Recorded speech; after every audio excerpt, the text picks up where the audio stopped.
ఇచ్చే వాగ్దానాలు నిలబెట్టుకోలేని దౌర్భాగ్య స్థితిలో కూటమి ప్రభుత్వం ఉంది. చంద్రబాబు మోదీతో కలిస్తే తప్ప గెలవలేవని పవన్ కళ్యాణ్ జగన్ గారి మీద మాట్లాడుతున్నాడు.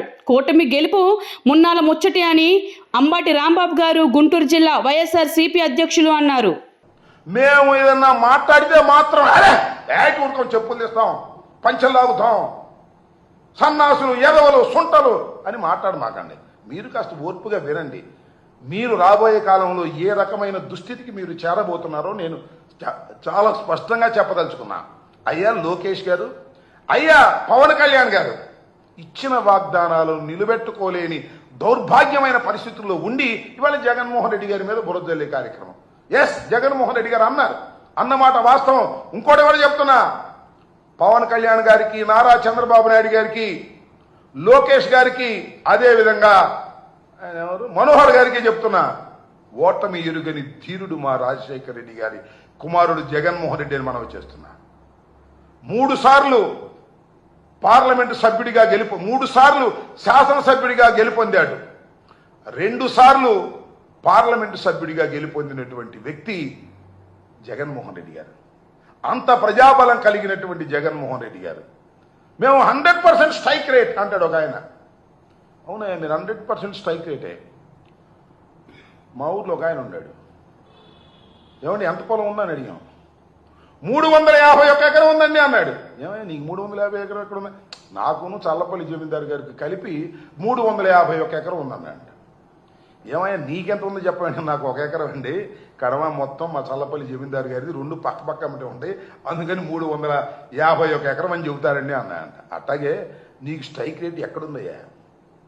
నువ్వు చంద్రబాబు మోడీ కలిసి వస్తే నీకు స్ట్రైక్ రేటు రా, సింగిల్ కదా.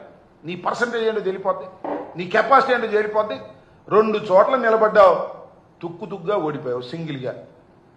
అంతకుముందు మీ అన్న 18 సీట్లు వచ్చినాయి. మీరు జగన్మోహన్ రెడ్డి గారి గురించి మాట్లాడేటటువంటి ధైర్యం మీరు చేస్తున్నారు. మా దురదృష్టం. ఈ ప్రజాస్వామ్య దేశంలో మీకు అవకాశం వచ్చింది, 4 కలిసి వచ్చారు, మా మీదకి వచ్చారు, సింగిల్గా మేము వచ్చాము. మీ కూటమి గెలిచింది. 3 నాళ్ల ముచ్చట.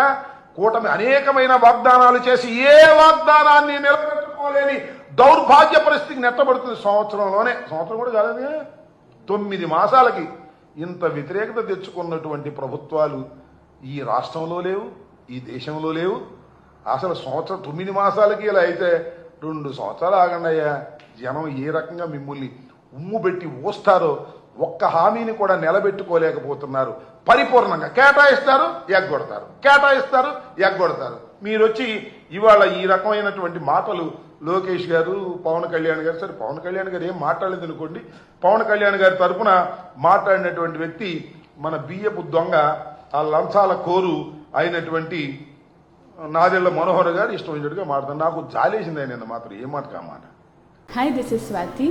లైక్ చేయండి, షేర్ చేయండి, కమెంట్ చేయండి అండ్ సబ్స్క్రైబ్ చేయండి GR TV. Hi, this is Monica. Please like, share and subscribe GR TV.